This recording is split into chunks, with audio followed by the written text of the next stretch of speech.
start celebrating yet. We're leaking fuel. Damn it. Tank shot up.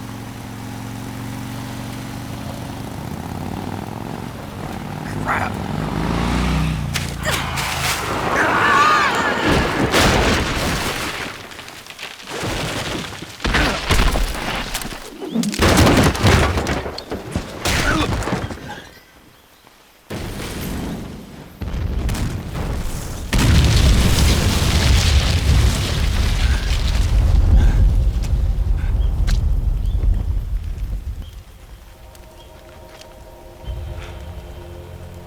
Eva! I'm over here.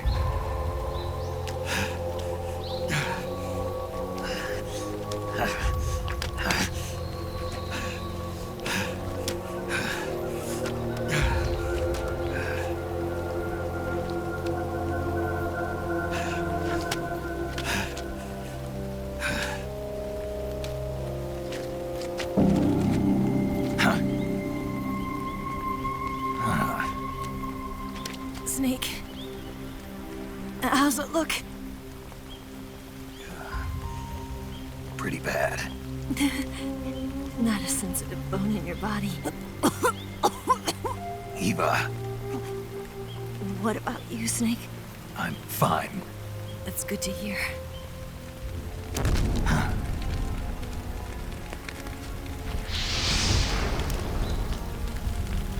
We have to get away from here, Eva. Let's go. Leave me. Eva! The boss is waiting for you. You have to go. Give me a gun. No, we're getting out of here. We're still far away from the lake. I'll never make it. I can't believe this. Uh-huh. I never thought I'd see you act this weak. What do you mean? Listen to me, Eva. We're doing this together. No, you... Eva, I need you. Say that one more time. I need you. I can't fly the wig by myself.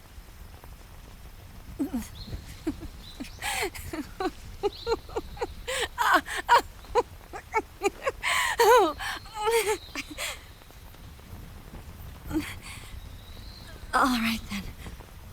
I guess I'd better help you out.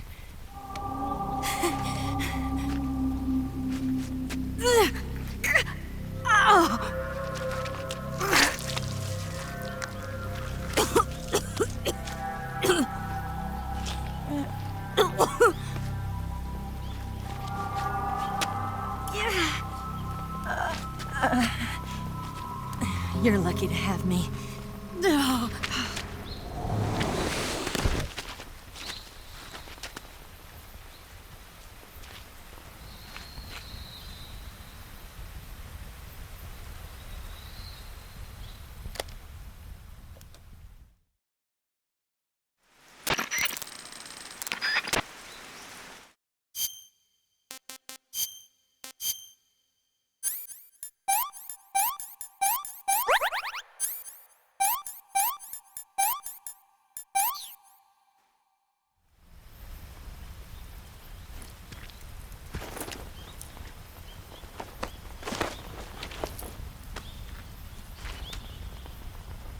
Can you walk? Yeah, I think so.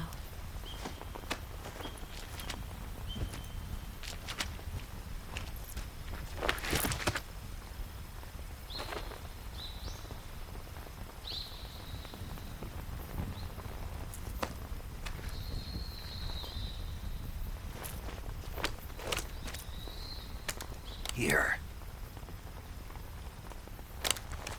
It's different from the Mauser. When you're using a two-hand grip, you have to be careful where you put your hands or your fingers will get burned by the exhaust gas from the cylinder gap.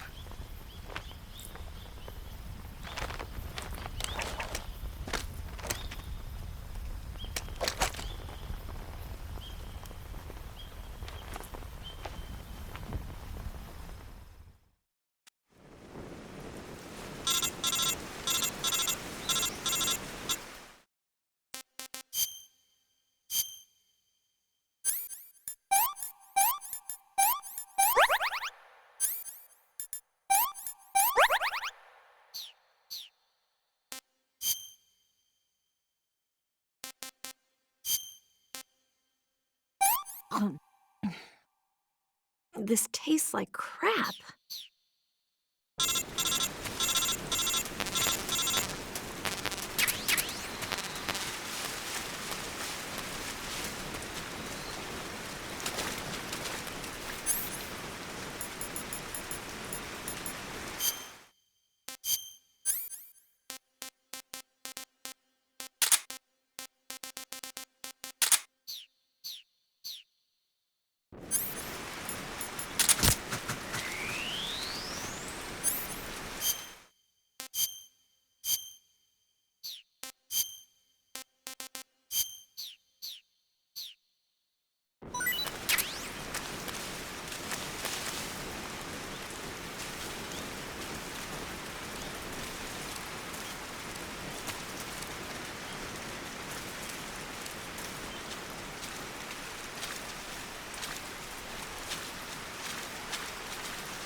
Let me have some more.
There's something out there.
So good.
Can I have seconds?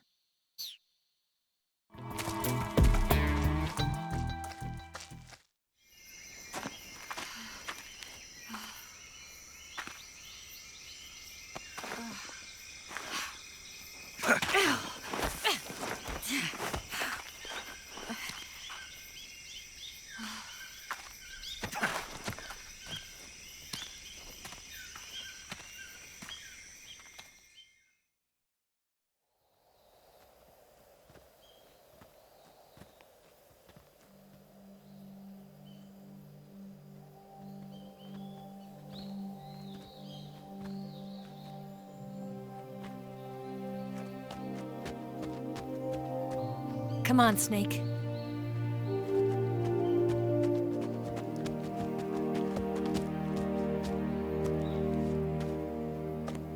We made it. We made it. Over there.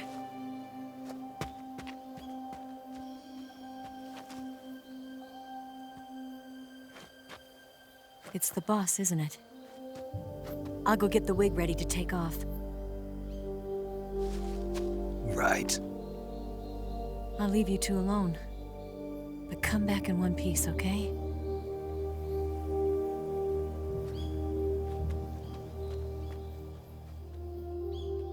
Promise me!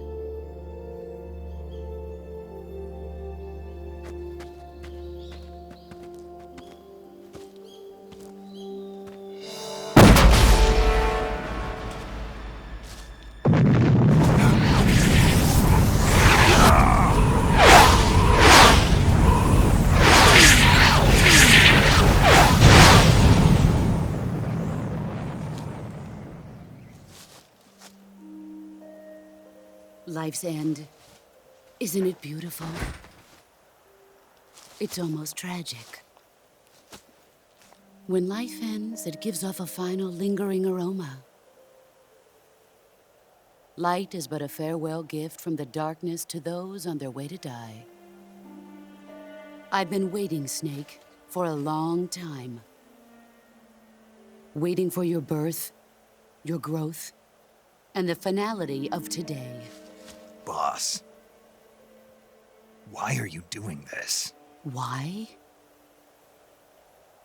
To make the world one again. The world used to be whole. But with the end of the Second World War, the philosophers began to fight amongst themselves, and the world was torn apart. The Cobras, my comrades who trained and fought alongside me, were torn apart as well. The foibles of politics and the march of time can turn friends into enemies just as easily as the wind changes. Ridiculous, isn't it? Yesterday's ally becomes today's opposition, and this Cold War, Think back. When I was leading the Cobras, America and Russia were fighting together. Now, consider whether America and Russia will still be enemies in the 21st century. Somehow I doubt it. Enemies change along with the times, the flow of the ages, and we soldiers are forced to play along. I didn't raise you and shape you into the man you are today just so we could face each other in battle. A soldier's skills aren't meant to be used to hurt friends. So then what is an enemy?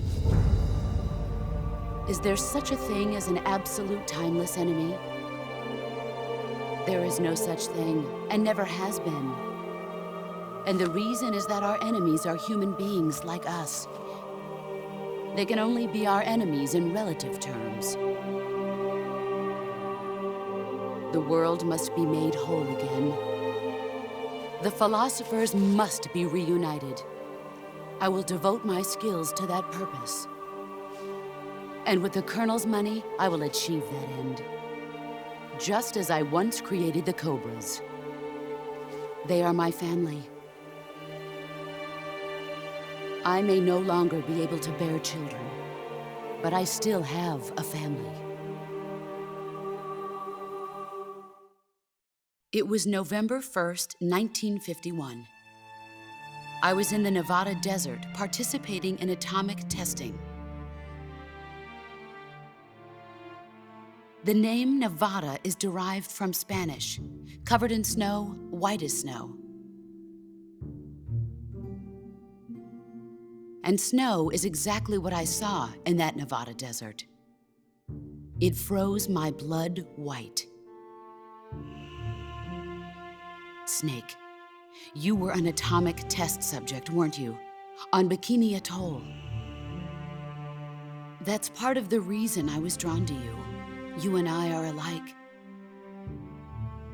We're both slowly being eaten away by the karma of others.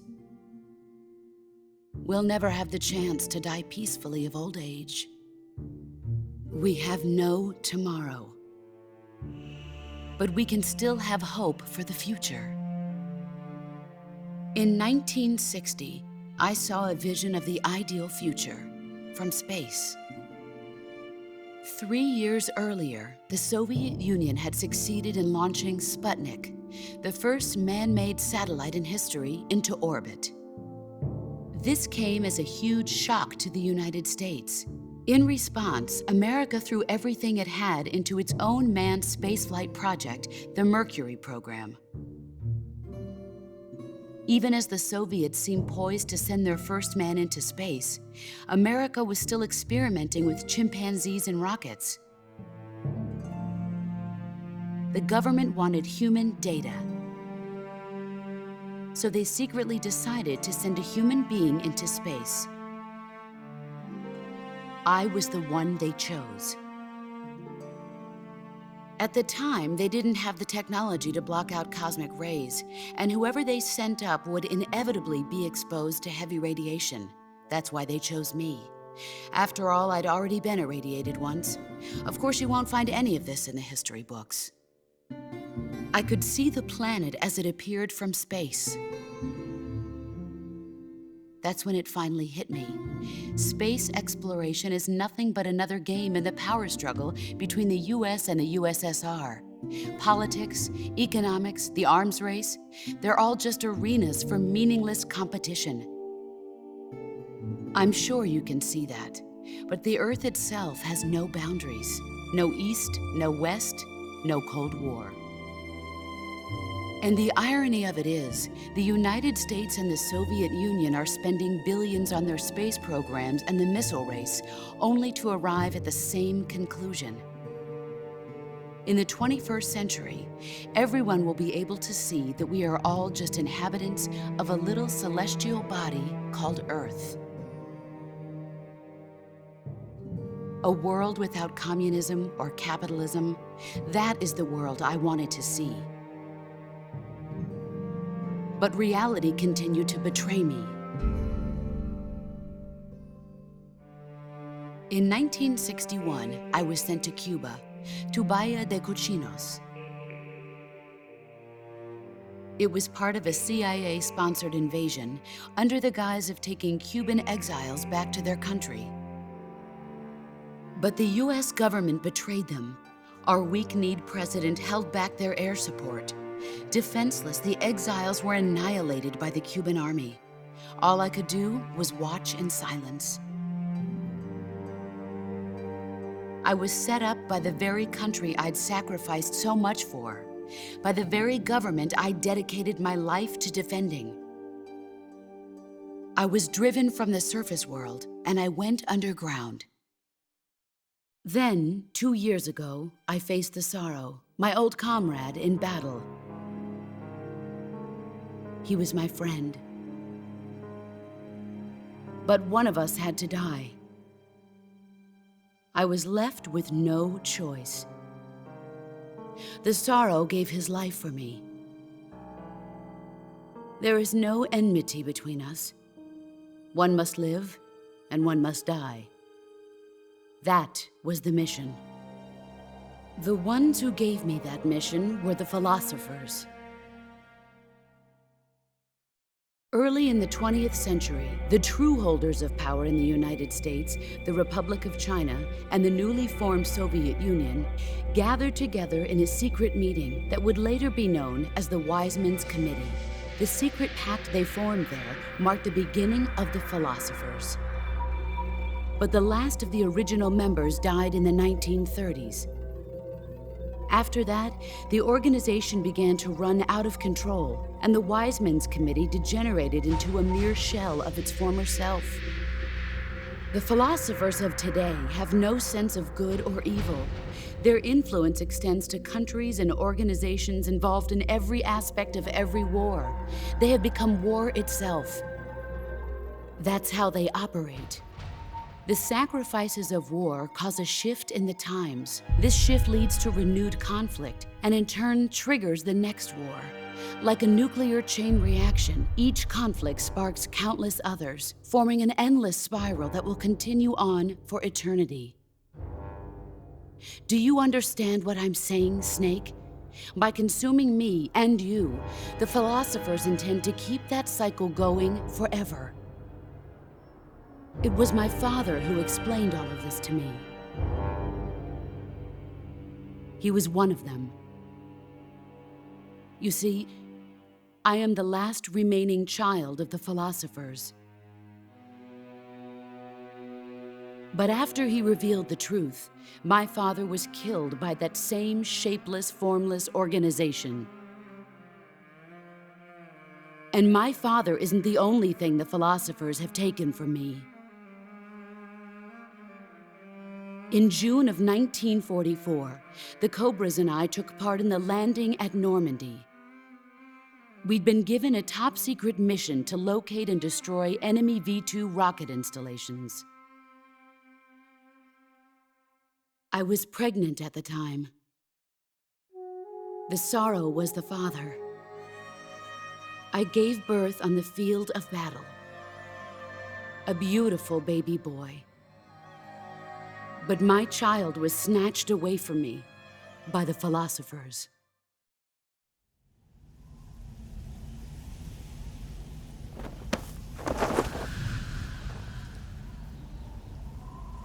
Look at this scar. This is proof that I was once a mother. I gave up my body and my child for my country. There is nothing left inside me now. Nothing at all. No hatred, not even regret. And yet sometimes at night, I can still feel the pain creeping up inside me, slithering through my body like a snake.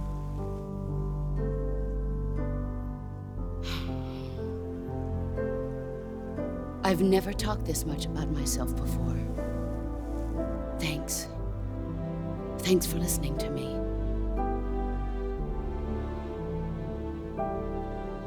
I feel content. Snake, commence the operation. I raised you I loved you. I've given you weapons, taught you techniques, endowed you with knowledge. There is nothing more for me to give you. All that's left for you to take is my life, by your own hand. One must die, and one must live. No victory, no defeat. The survivor will carry on the fight. It is our destiny. The one who survives will inherit the title of boss. And the one who inherits the title of boss will face an existence of endless battle. I'll give you 10 minutes. In 10 minutes, Miggs will come and bomb the hell out of this place. If you can beat me in less than 10 minutes, you'll be able to escape in time. Let's make this the greatest 10 minutes of our lives, Jack. Boss. You're a soldier. Finish your mission. Prove your loyalty. Face me. Let's see what...